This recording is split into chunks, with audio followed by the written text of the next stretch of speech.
Sweden में मुसलमानों की मुक़द्दस किताब कुरान जलाने की कई वाक़यात हुए हैं। दुनिया की शदीद तनक़ीद और सिफारती ताल्लुकात में कशीदगी के बावजूद स्वीडन इन वाक़यात को क्यों नहीं रोक रहा और क्या ऐसे वाक़यात रोके जा सकेंगे?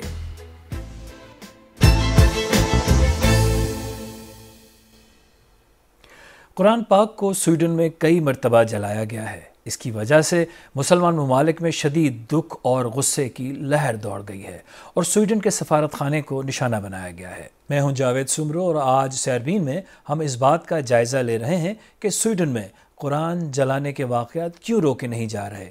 लेकिन पहले ज़रा याद करते हैं कि गुज़िश्ता कुछ अरसे में स्वीडन में हुआ क्या है।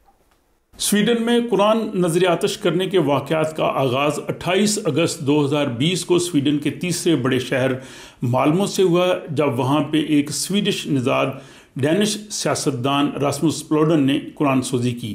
फिर साल 2022 को ईस्टर के मौके पे जब उसने स्वीडन के कई शहरों में कुरान सोजी की तो फिर पुरतशद्दद मुजाहरे हुए और कई मुकामात पर मुजाहिरीन और पुलिस में झड़पें हुई और बाद अज़ां कुछ मुजाहिरीन को सज़ाएँ भी सुनाई गई।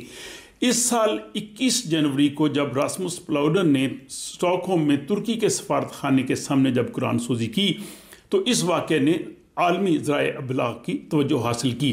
और फिर जब एक 37 साला इराकी शख्स ने ईद उल अज़हा के रोज़ स्टॉकहोम में सबसे बड़ी मस्जिद के सामने जब कुरान सोजी की तो पूरी दुनिया के मुसलमानों के जज्बात मुश्तल हुए। स्वीडन की हुकूमत का कहना है कि वो कुरान जलाने के वाक़यात की हिमायत नहीं करती है, लेकिन वो आज़ादी इज़हार के क़वानीन की वजह से उन्हें रोक भी नहीं सकती। वो उन वाक़यात को रोकने के लिए कानून बनाने के जवाज़ का जायज़ा ले रही है। स्वीडन, नॉर्वे, डेनमार्क में कुरान या दूसरी मजहबी किताबों को जलाने की इजाज़त है, लेकिन पड़ोसी मुल्क फ़िनलैंड में इसकी इजाज़त नहीं। स्वीडन में फ़िनलैंड की तरह का कानून मौजूद था, लेकिन 70 की दहाई में वो कानून ख़त्म कर दिया गया था। स्वीडन में मजहबी, कौमी और जिनसी रुझानात की बुनियाद पर नफ़रत अंगेज़ी के ख़िलाफ़ क़वानीन तो मौजूद हैं, लेकिन सहीफ़ों को जलाने के अमल को नफ़रत अंगेज़ी के तौर पर नहीं देखा जाता। मौजूदा स्वीडिश हुकूमत मखलूत हुकूमत है और पार्लियामेंट में दूसरी बड़ी जमात स्वीडन डेमोक्रेट्स किसी ऐसे कानून की हिमायत नहीं करेंगे जिससे आज़ादी इज़हार पर कदगन लगे।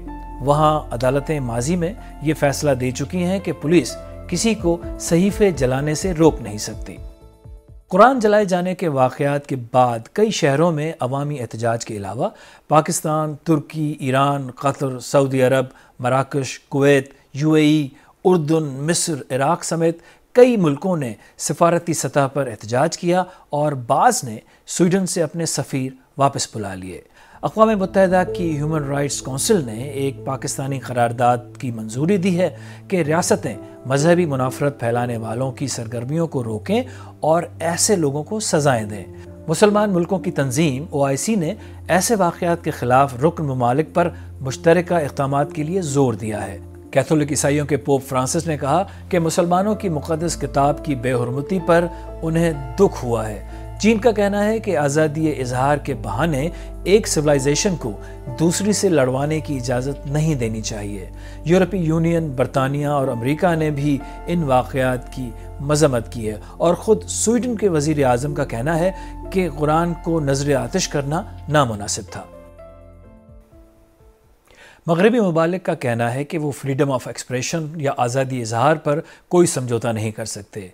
इसकी वजह से वो अपने सफारती ताल्लुकात को भी दाव पर लगा देते हैं। तो इज़हार की आज़ादी इतनी अहम क्यों है? आज़ादी तहरीर और आज़ादी तकरीर मगरब का एक जदीद विरसा है। सदियों की मज़हब के नाम पे जो लड़ाइयाँ हुई और जिसमें बहुत खून बहाया गया, उसके बाद सेकुलरिज्म की तरवीज होती है। तो 19वीं सेंचुरी में जो आइन बनते हैं यूरोप में या मगरब में, उनमें अफराद की जो आज़ादी तकरीर है और आज़ादी राय, उसको बहुत अहमियत दी गई है। और फिर ये समझते हैं कि मज़हब कहीं चोर दरवाजे से वापस ना आए। ये भी ज़हन में रखना है कि पिछले 50-60 सालों में यूरोप में इमिग्रेंट्स आने शुरू हो गए हैं और वो मुख्तलिफ़ मज़हबी बैकग्राउंड से ताल्लुक़ रखते हैं। तो इस किस्म की जो टेंशन्स हैं इन सोसाइटीज़ में आ रही हैं, तो इसके बारे में आहिस्ता आहिस्ता कुछ ना कुछ स्ट्रेटजी है वो डेवलप करनी पड़ेगी कि किस हद तक आज़ादी फ़िक्र जो है इसकी इजाज़त दी जाए تاکہ ان کی سوسائٹیوں میں اس قسم کا انتشار جو ہے وہ نہ پھیل سکے۔ مغربی ممالک بلا شبہ فریڈم آف ایکسپریشن کی بہت قدر کرتے ہیں اور اس سے بالکل دستبردار نہیں ہونا چاہیں گے۔ آزادی اظہار کسی بھی جمہوری معاشرے کا لازمی جز ہے، لیکن فلاسفر، دانشور اور آزاد خیال کارکن اس بات پر بھی زور دیتے ہیں کہ آزادی اظہار سے اگر آپ کروڑوں لوگوں کا دل دکھاتے ہیں اور ان کے مذہبی عقائد کی توہین کرتے ہیں تو ایسی آزادی کا کوئی فائدہ نہیں۔ آپ نے ایک دانشور کی وہ بات تو سنی ہوگی کہ جب انہوں نے کسی سے کہا، بھائی جہاں سے میری ناک شروع ہوتی ہے وہاں آپ کی آزادی کی حد ختم ہوتی ہے۔